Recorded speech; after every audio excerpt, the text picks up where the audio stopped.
একটা স্মার্টফোনের মূল টার্গেট হওয়া উচিত অডিয়েন্সের প্রসেসর।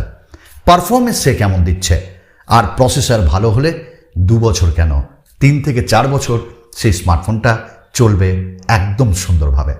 কিন্তু কথা হলো প্রসেসর, কোন প্রসেসরের স্মার্টফোন কিনব? সস্তার বাজারে আমরা হারিয়ে যাই। মিডিয়াটেকের স্মার্টফোন কিনব না স্ন্যাপড্রাগনের? আজকে এর উত্তর আমি দেব অবশ্যই। তবে আমার উত্তর শুনে কখনো মনে করবেন না আমি এটার প্রতি বায়াসড। আমার নাম সুমন। চলুন করব না আর দেরি, শুরু করি তাড়াতাড়ি। আজকের ডেটে স্মার্টফোন কেনা একটা হিড়িক হয়ে গেছে, সবাই কিনছে। তবে এই স্মার্টফোন কিনতে গিয়ে হাতছানি আমার নয়, বিভিন্ন ব্র্যান্ডের। ও বলছে আমি 20,000 টাকায় দিচ্ছি, ও বলছে আমি 15,000 টাকায় দিচ্ছি, ও বলছে আমি সেম পারফরমেন্স দিয়ে 10,000-এ দিচ্ছি। হাতছানিতে আমরাও যাচ্ছি এবং আমরা চুজ করতে পারছি না কোন স্মার্টফোনটা কিনবো। তার উপর ইউটিউবের রিভিউ, কখনো কখনো ফেক রিভিউ দেখে ফেক জিনিসপত্র কিনে ফেলছি, তারপর পস্তাচ্ছি। তবে এরকমটা করবেন না। একটা স্মার্টফোনের ক্যামেরা ভালো হয় তখনই যখন তার প্রসেসর ভালো হয়, প্রসেসরের প্রসেসিং ভালো হয়, এটা মনে রাখবেন। একটা স্মার্টফোন গেম খেলে আপনি তখনই শান্তি পাবেন যখন সেই প্রসেসরটা অতটা হিট হবে না, আপনাকে ভালো পারফরমেন্স দেবে ডে টু ডে ইউসেজে, আজকে নয় 6 মাস 1 বছর পরেও। একটা স্মার্টফোন ভালো হয় তখনই তখন তার ওভারঅল পারফরমেন্সটা আমাদের ভালো লাগে। এই ক্ষেত্রে প্রসেসরের তো অনেক মেলা, এক্সাইনোস আছে, আবার টেন্সর চিপসেট আছে, আছে স্ন্যাপড্রাগন, আছে মিডিয়াটেক, আছে ইউনিসক, এরকম অনেক প্রসেসর। বাট ওগুলোকে বাদ দিন, কথা বলবো স্ন্যাপড্রাগন অ্যান্ড মিডিয়াটেক। স্ন্যাপড্রাগন আজকাল কোয়ালকমের সঙ্গে তো নাই, কোয়ালকম নেই, তাই স্ন্যাপড্রাগন বলেই আমি উচ্চারণ করছি, সম্বোধন করছি। স্ন্যাপড্রাগনের প্রসেসর আগেও ভালো ছিল, আজকের ডেটেও ভালো, আগামী দিনেও ভালো হবে। তার মানে এটা ভাববেন না প্রত্যেকটা প্রসেসরকে বলছি। তবে একটা জিনিস লক্ষ্য করেছেন, আগেকার দিনে যে স্মার্টফোন ব্র্যান্ডগুলো আমাদের স্মার্টফোন প্রোভাইড করত, আমাদের বেশিরভাগ দিত স্ন্যাপড্রাগনের প্রসেসর দিয়ে। আজকের ডেটে সিনারিও আলাদা। 2022-এ এসে প্রত্যেকটি ব্র্যান্ড তাড়াহুড়োর চক্করে, একটু কম দামের চক্করে দিচ্ছে মিডিয়াটেকের প্রসেসর। ঠিক এটা এরকম, ইন্টেল দিয়ে যদি আপনি কোনো ল্যাপটপ বা ডেস্কটপ কেনেন তার দাম অনেকটা হাই থাকে, এবং যখন আপনি এএমডি প্রসেসর দিয়ে কোনো ল্যাপটপ বা ডেস্কটপ কিনবেন তার দাম অনেকটা কম থাকবে। এএমডিকে বলা হয় গেমিং, আর স্ন্যাপড্রাগনকে বলা হয় ওভারঅল একটা দারুণ পারফরমেন্স। এখানে স্মার্টফোনের ক্ষেত্রেও তাই। স্ন্যাপড্রাগন স্টেবল, মিডিয়াটেক ঝলকানি, গেমিং এইসব দিয়ে আপনাকে বিক্রি করে। আজকের ডেটে স্মার্টফোনগুলোতে প্রসেসর আপনি দেখেছেন স্ন্যাপড্রাগনের বিভিন্ন ভ্যারিয়েন্ট, আগেকার দিন এগুলো ছিল না। স্ন্যাপড্রাগনের 6 সিরিজ যেমন দেখেছি, এবং খুব নিম্নমানের একটা চিপসেট যদি বলি 680, হ্যাঁ, আবার 5G 4 সিরিজও রয়েছে। আবার একইভাবে 695 খুব ভালো না। আপনি যখন 7 সিরিজে উঠছেন, 732G বলুন, 778G প্লাস বলুন, আর এই ব্র্যান্ডগুলো একটু জি লাগিয়ে দিল, জি প্লাস লাগিয়ে দিল, আমরা ভাবলাম ও জি প্লাস গেমিংয়ের রাজা। এমনটা নয়, ক্লক স্পিডকে একটু টুইক করে দেওয়া হয়। ঠিক এইরকমই প্রসেসর আর্কিটেকচারের উপর কাজ করে। আজকের ডেটে প্রসেসর ন্যানোমিটার কাজ করে, আমরা প্রত্যেকেই জানি। ন্যানোমিটার যত কম হবে এফিসিয়েন্ট হবে সেই প্রসেসর, আর এফিসিয়েন্সি পাওয়ারও আমরা ভালো পাবো, আর প্রসেসর ভালো থাকলে ব্যাটারি ব্যাকআপও আমরা ভালো পাবো। ঠিক এই মুহূর্তে স্ন্যাপড্রাগনের 8 সিরিজ 870 আজকের ডেটেও দুর্দর্শ পারফরমেন্সওয়ালা ফ্ল্যাগশিপ স্মার্টফোনে দেওয়া হয়, মানে ফ্ল্যাগশিপ কিলার পারফরমেন্সের প্রসেসর। বলুন তো বুকে হাত দিয়ে মিডিয়াটেকের এমন একটি প্রসেসর দেখান যেটি 2 বছর আগে লঞ্চ হয়েছে, আজকের ডেটে ফ্ল্যাগশিপ কিলার। পারবেন না, কারণ তার ধক নেই ভাই। আমি আবার বলছি, আমি কোনো কোম্পানির উপর বায়াস নই। যারা আমার পুরনো সাবস্ক্রাইবার তারা খুব ভালো করে জানেন, যা বলি মুখের ওপর বলি, যেটা সত্য সেটাই বলি। তো যদি সত্যি কথা বলুন তো, আপনারা সাবস্ক্রাইব করেছেন? যদি না করে থাকেন তাহলে সাবস্ক্রাইব করুন আর পরিবারের সদস্য হন, এবং লাইক কমেন্টস অবশ্যই করুন, একটু শেয়ার করুন। আমি আপনাদের কাছে চিরকৃতজ্ঞ, ধন্যবাদ জানাই আপনাদের, কারণ আপনারা আপনাদের মূল্যবান সময় থেকে কিছুটা সময় আমায় দিয়ে আমাদের ভিডিওটি দেখছেন। সত্যি করে উপকৃত হচ্ছি আমি। তো এই সময় প্রসেসর মিডিয়াটেকের জি সিরিজ এবং হিলিওর জি সিরিজ এবং একই সাথে আজকের ডেটে ডায়মেনসিটি সেই সিরিজগুলো এসছে।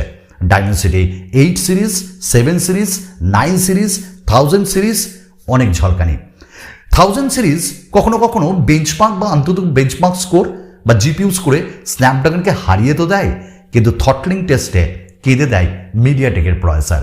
স্টেবল থাকে না, কিন্তু স্ন্যাপড্রাগন স্টেবল থাকে।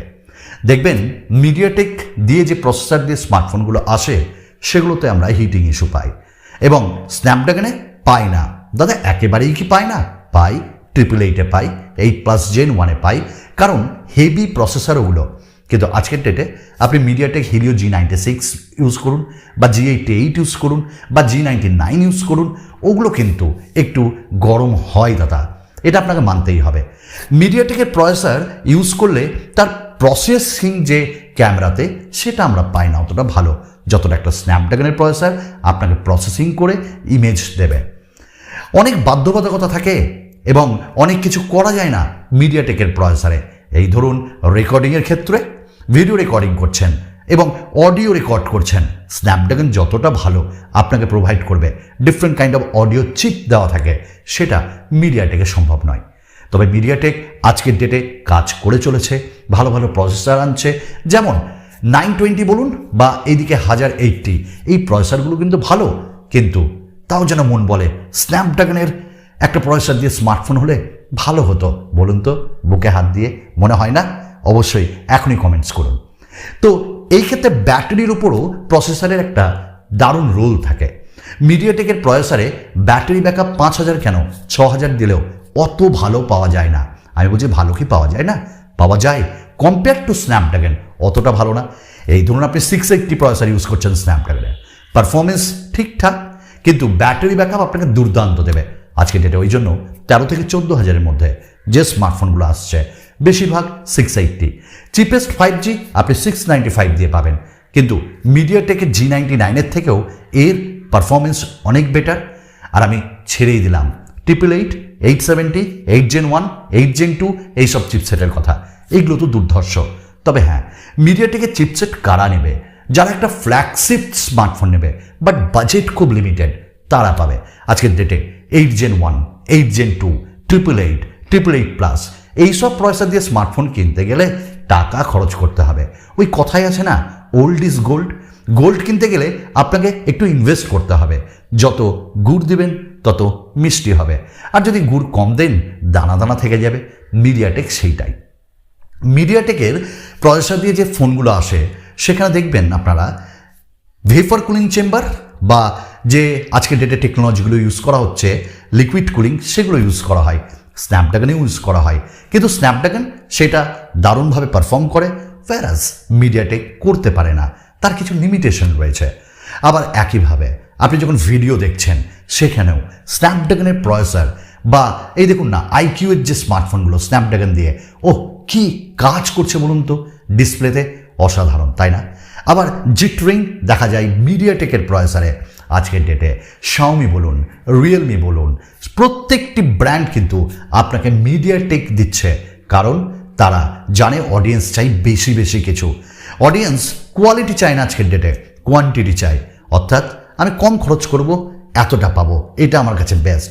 তবে আমি কম খরচ করব না, বেশি খরচ করব, এইটুকুন পাবো, কিন্তু এইটুকুন যে কোয়ালিটি পাচ্ছি এটা মানুষ বোঝে না। এবং স্ন্যাপড্রাগনের প্রসেসরে অডিও চিপিউ মানে দুর্ধর্ষ, এবং সাউন্ড কোয়ালিটি দুর্ধর্ষ হয়। হ্যাঁ, স্পিকারের উপর নির্ভর করে সাউন্ড কোয়ালিটি, কিন্তু তার ইন্টারনাল ফাংশনগুলো কিন্তু প্রসেসরের উপর নির্ভর করে।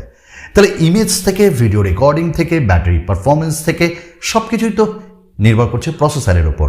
আবার যখন আপনি ডে টু ডে ইউসেজে ইউজ করছেন আপনার স্মার্টফোনটি, তখন দেখবেন স্ক্রলিং করে 120 হার্টজকে ভালো করে ইমপ্লিমেন্ট করছে এই স্ন্যাপড্রাগন। আবার যখনই আপনি গেমিং খেলছেন হেভি, কোনো জিটরিং আপনি দেখছেন না, স্ন্যাপড্রাগন। আবার যখন আপনি হালকা ফুলকা অ্যানিমেশন দেখবেন আপনার হোম ইউআইয়ে, ওটাও স্ন্যাপড্রাগন। বাট আপনি বলুন না মিডিয়াটেক, একটু হালকা করে ল্যাগিনেস দেখা যায়। তো আমার এত স্মার্টফোন রিভিউ করে, এত স্মার্টফোন ব্যবহার করে আমার মনে হয়েছে কোথাও এই জিনিসগুলো। তবে আমার মনে হওয়া মানেই আপনাদের উপর চাপিয়ে দেওয়া তা নয়। আমি আমার থট, আমার চিন্তাভাবনা আপনাদের সঙ্গে শেয়ার করলাম। মানা না মানা এটা আপনাদের উপর নির্ভর করছে। তবে কোথাও যেন মনে হয়েছে মিডিয়াটেকের থেকে স্ন্যাপড্রাগন ফার বেটার, এবং আমাদের প্রত্যেকেরই স্ন্যাপড্রাগনের পারফরমেন্স স্মার্টফোনে যাওয়া উচিত। যেমন আমার সময় হলো, আমারও যাওয়া উচিত। আগামী দিনে আরও ভালো ভালো ভিডিও নিয়ে আপনাদের সঙ্গে দেখা করব। ধন্যবাদ, ভালো থাকবেন।